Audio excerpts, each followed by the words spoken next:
Kids are just being kids. That's what Dale Boyd said to me, standing in the doorway of his house at midnight, one arm braced against the frame like he had every right in the world to keep me out.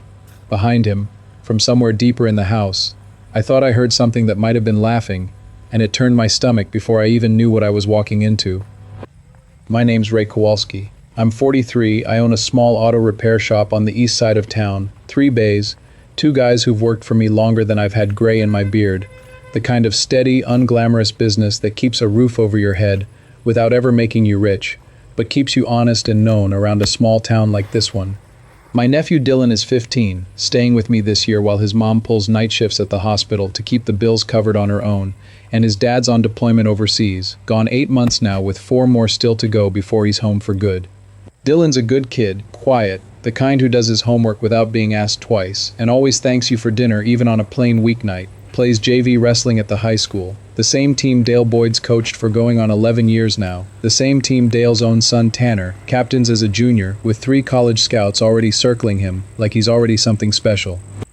My phone buzzed on the nightstand at 12:03 a.m. A text first, not a call, which alone was strange enough on its own to wake me up faster than any ringtone ever would have. "Uncle Ray, come now, please."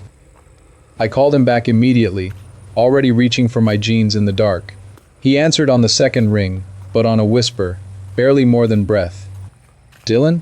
Hey, what's going on? Where are you right now?" "Tanner's house. Team thing." A pause. Someone's voice audible somewhere behind him, muffled. "Please just come, don't call anyone, just come get me."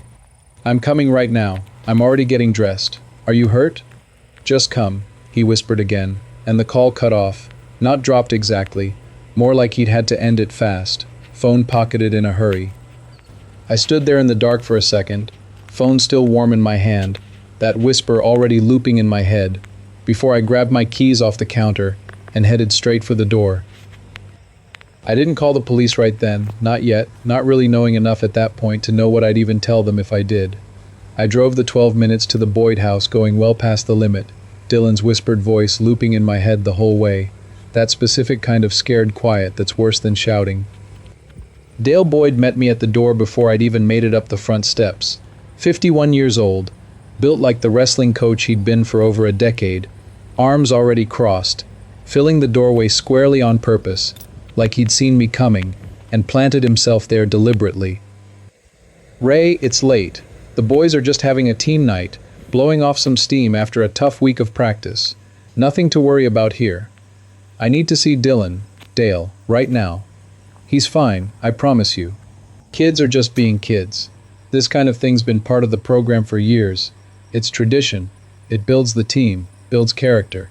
You're overreacting to something you don't fully understand. Move. Ray, I really think you should just head on home and let the boys finish up their... Move, Dale. I'm not going to ask you twice. There's really no need for any of this tonight, Ray." He didn't move. So I put my shoulder into the door frame just enough to get past him, not violent about it, just entirely done waiting for permission that clearly wasn't coming. The noise was coming from the garage, converted years back into a rec room with a pool table pushed to one side. And what I found there is something I'm not going to describe in full detail, because Dylan doesn't deserve that, and it's not really mine to lay out for anyone's entertainment. I'll tell you only what matters. He was restrained to a chair with athletic tape, humiliated in front of the room, words written on his skin in permanent marker that no 15-year-old should ever have to see about himself, and 4 other boys standing around him, laughing at something on a phone screen held up by Tanner Boyd. "Dylan." My voice came out from somewhere I didn't recognize, low and flat in a way that scared me a little myself. "Dylan, hey, I'm here. I've got you, buddy."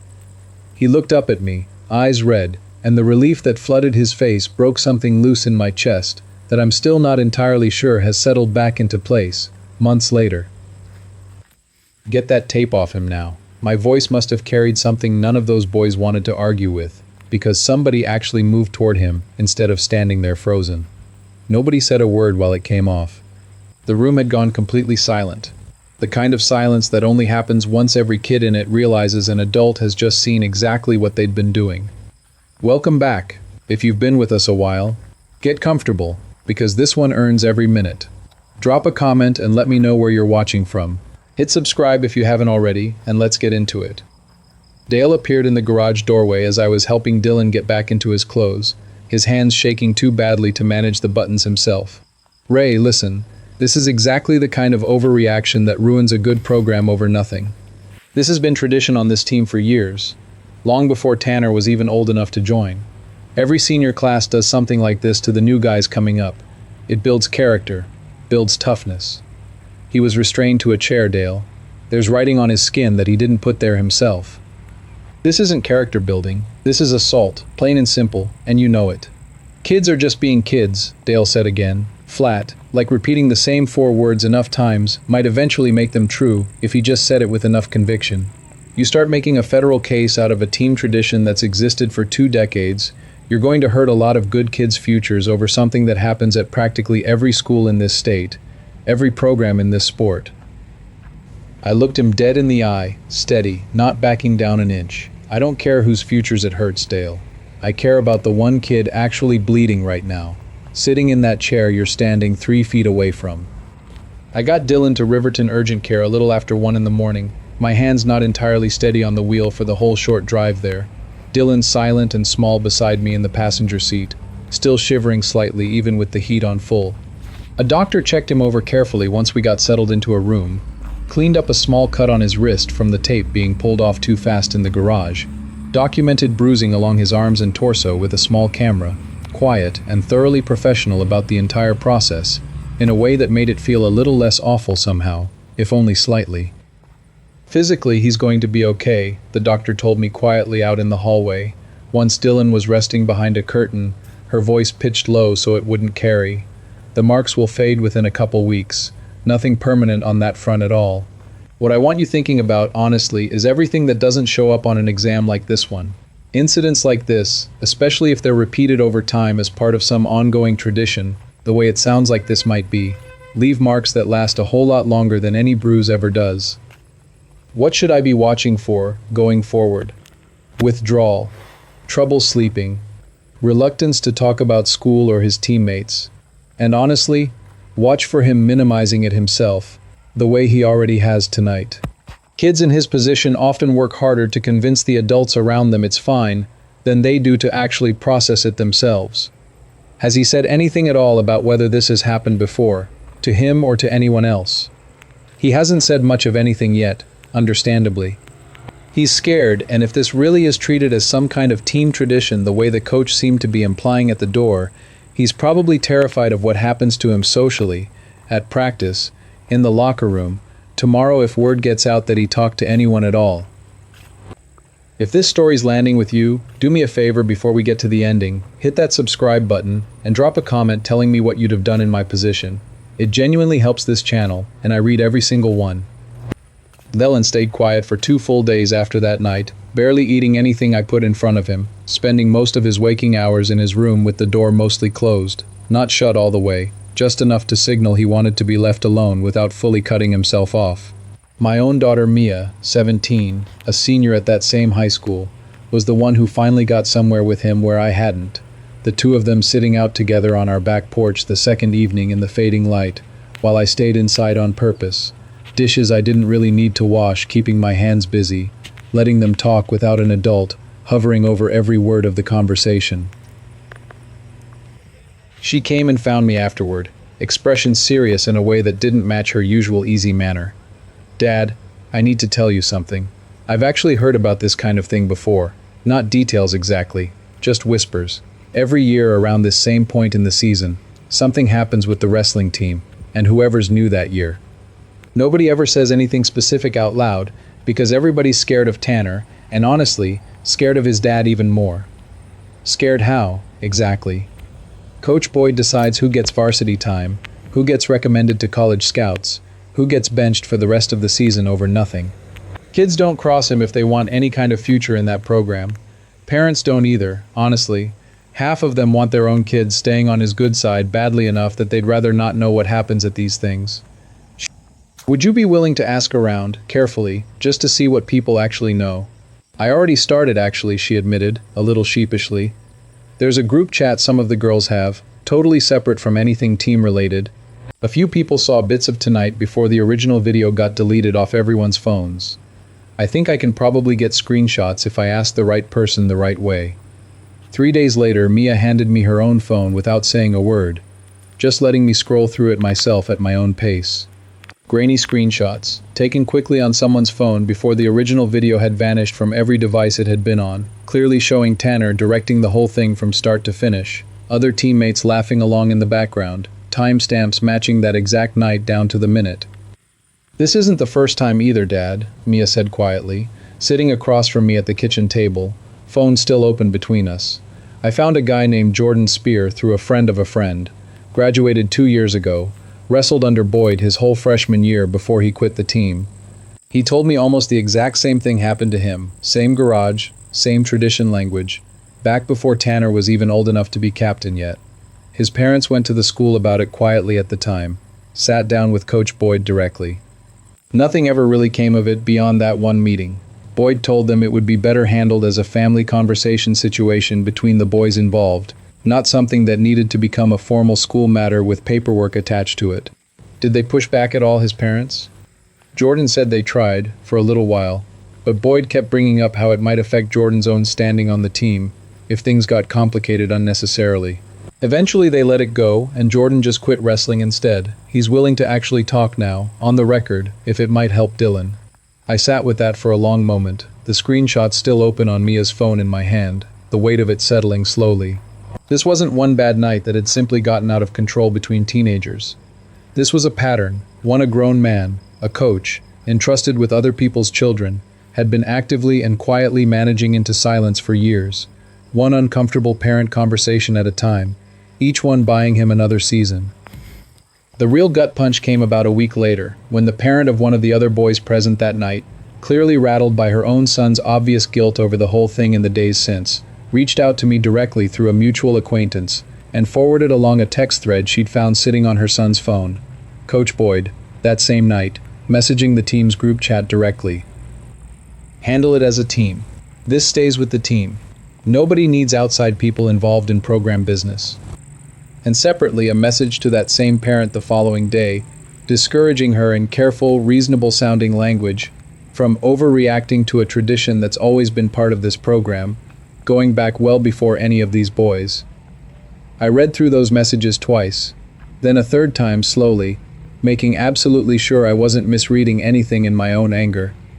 That wasn't a coach who'd simply been unaware of what his own son had done that night. That was a coach actively, deliberately managing a cover-up in real time, the very same night it was happening, before Dylan's tape had even come fully off his skin yet. I brought everything I had gathered by that point, the screenshots, the damning text thread, the account of the prior incident from 2 years back, to Dylan's mother the following weekend, home for just 2 days, between her exhausting stretch of night shifts, visibly worn thin, but immediately, fully present the second she understood exactly what she was looking at, spread across my kitchen table. We got his father on a video call from overseas that same evening, the connection dropping twice before it finally held steady enough to talk. It was honestly one of the hardest conversations any of us had ever had as a family. His father's face pixelated and lagging on a small laptop screen from half a world away, jaw tight the entire time, saying almost nothing at all while his wife walked him carefully through everything we'd found, letting his silence sit there in the room, rather than rushing to fill it with anything that might come out wrong. "Whatever it takes," he said finally, once she'd finished laying it all out for him. "I don't care about the season, the scouts, any scholarship offers hanging in the balance. None of it matters, even a little next to my own son. Whatever it takes to make absolutely sure this never happens to another kid in that program again." "We were thinking the school district first," Dylan's mother said carefully, testing the idea out loud before committing to it. "After what happened with that other family 2 years ago, quietly handled, nothing ever really coming of it in the end." His voice, even through the lag and the choppy connection, carried an edge none of us had ever heard from him before. "I don't trust that path alone this time, not by itself. Find something that can't just get quietly buried again the same way it was before." Getting Jordan to actually go on record wasn't as simple as it first sounded. He agreed readily enough over the phone, sounded genuinely relieved someone was finally asking. Then, 4 days later, he stopped answering my calls entirely. When he finally picked up, his voice was different, tighter, careful in a way it hadn't been before. "Tanner and a couple of the current guys came by my apartment 2 nights ago," he said. Didn't threaten me outright, nothing I could point to directly if I tried to report it. Just made it real clear, in that easy way people like that always manage, that talking would make things complicated for me around here. My mom still works at the diner on Main. It's not nothing what they were implying without quite saying it. "Jordan, you don't owe us anything. I mean that completely. If you need to step back, nobody's going to think less of you for it." There was a long pause on the line, long enough that I genuinely thought the call had dropped. "No," he said finally. "I've spent 2 years telling myself it wasn't a big enough deal to make noise about, that I should just be over it by now. Then it happened to your nephew almost exactly the same way it happened to me. I'm done being quiet, Ray. I mean that this time." For about 4 days there, though, I honestly didn't know which way it was going to go, and I think Dylan's mother's whole case rested more than any of us wanted to admit on one 20-year-old deciding, alone in his apartment, whether he was willing to risk his own family's standing in this town to help a kid he'd never even met. We considered going straight to the school district regardless, filing something formal through official channels the way you're supposed to. But Mia's information about the prior incident, handled quietly through a private conversation, instead of any formal report or paper trail, made all of us genuinely doubt that path alone would carry enough weight this time around.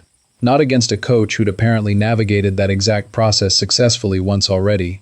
Dylan's mother, after a full day of careful research and 2 separate phone calls to people she trusted, reached out instead to a local investigative reporter named Carla Reyes, a woman who'd covered a strikingly similar cover-up at a neighboring school district just the year before, and had built a reputation locally for careful, thorough verification rather than rushing a sensational story to air.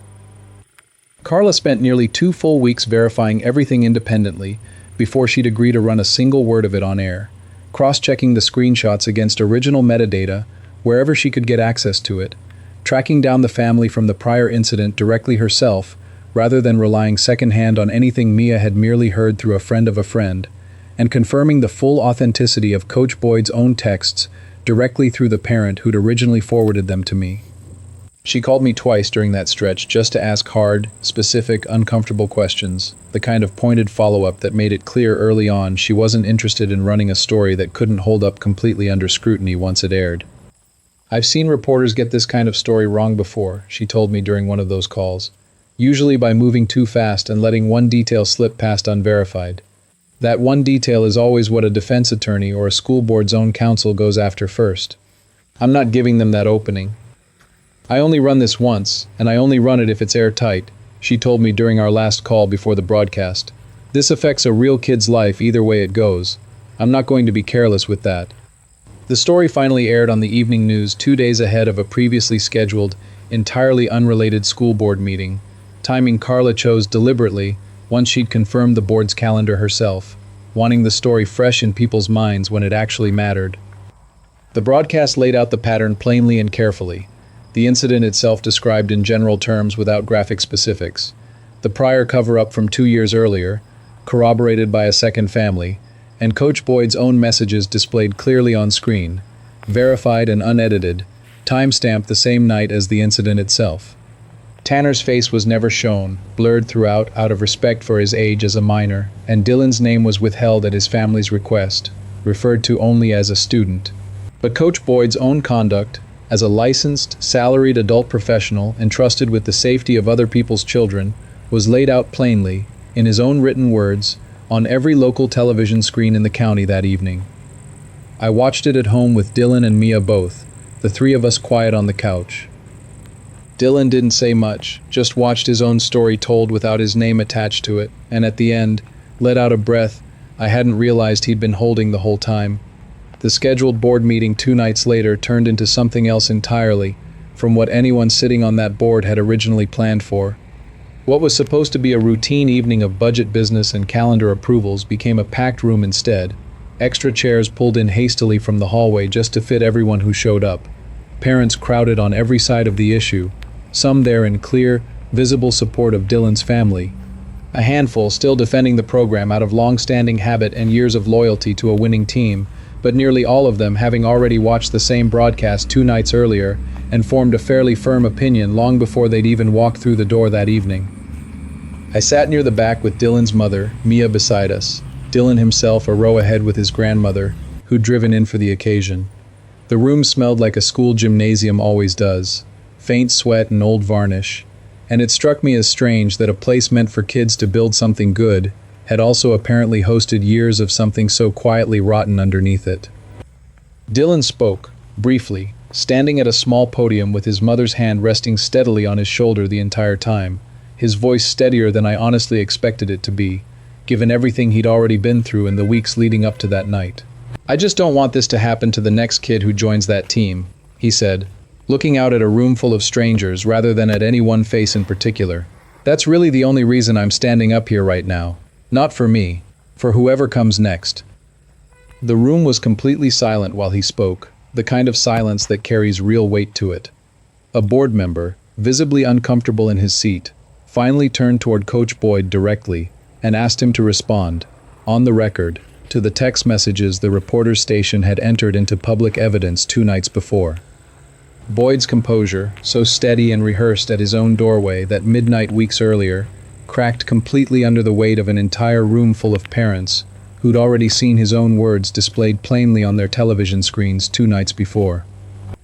I was trying to handle a sensitive situation appropriately, in-house, without ruining a lot of good kids' futures, over a tradition that's been quietly part of this program for 2 full decades, he said, voice noticeably less steady than it had been at his own front door, and the audible reaction from the room, a low collective sound somewhere between a scoff and a groan, told him immediately, before he'd even fully finished the sentence, that this particular answer wasn't going to hold up here, the way it apparently always had before, behind closed doors, one parent at a time.